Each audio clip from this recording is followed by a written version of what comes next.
I'm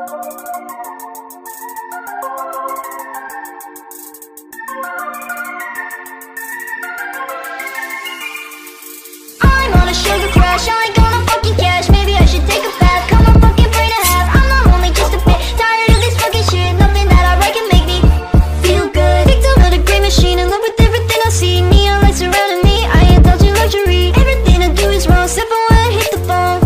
Hit the phone, hit the phone. Feel good, feeling shitty in my bed. Didn't take my fucking meds, hyper pop up in my ears. Everything just disappears. Don't wanna be someone else, just don't wanna hate myself. I just don't wanna hate myself. Instead I wanna feel good. I'm on a sugar crash, I ain't gonna fucking cash. Maybe I should take a bath.